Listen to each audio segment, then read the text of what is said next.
Des fleurs dans une épicerie, ça ne choque plus personne et surtout, ça marche. Ce qui attire, le prix. Un avantage pour les clients et pour les commerçants comme Monir. Entre 30 et 40% de marge bénéfice sur nos achats. Pour faire son bénéfice, il se fournit comme 22 000 professionnels chaque mois au marché matinal de Bruxelles.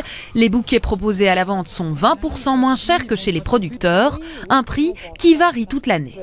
Quand vous produisez des roses au Kenya, la main-d'œuvre est beaucoup moins chère que si vous les produisez dans des serres chauffées en Europe occidentale. Donc évidemment, fatalement, les produits européens sont d'office plus chers si on compare avec la main-d'œuvre. Ces fleurs du Kenya au rabais, on les retrouve surtout en grande surface. Chez les fleuristes, plus de 95% des fleurs viennent des Pays-Bas et sont vendues minimum 2 à 3 fois plus cher. Pour justifier cette différence de prix, nous avons soumis 2 bouquets à l'Union des fleuristes. Pour la même quantité, à droite des pivoines achetées en supermarché, à gauche achetées chez un fleuriste. Donc quand vous regardez le bouton qui est bien fermé, il y a beaucoup de chances que ce bouton ne s'ouvre jamais.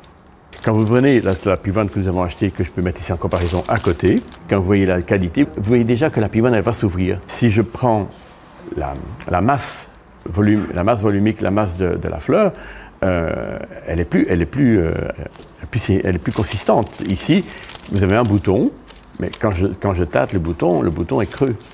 Même constat pour un bouquet de roses. Il faut savoir aussi que lorsque il y a beaucoup de feuillage, le feuillage prend aussi la vigueur de la fleur. Résultat, la durée de vie du bouquet dans votre vase n'est pas la même.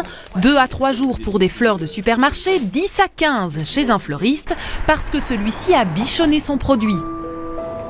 Dans son établissement de Huy, Albenita prend soin de ses fleurs pour offrir aux clients un service de qualité. Le bouquet va être préparé d'une certaine manière pour que les tiges tiennent le plus longtemps chez la personne. Il va être biseauté, il va être travaillé pour que vraiment la fraîcheur soit mise en avant, quoi. Les tiges vont être nettoyées une par une. Elles vont être placées dans des vases où l'eau aura été rafraîchie et le vase sera propre. À l'inverse, de nouveau, dans un supermarché, on voit que tout est placé en vrac. En grande surface ou chez un fleuriste, vous n'achetez donc pas le même produit. Une différence de provenance, de qualité, mais aussi de temps de travail. Vous paierez plus cher chez un fleuriste, c'est sûr, mais vous assurez aussi la pérennité du métier.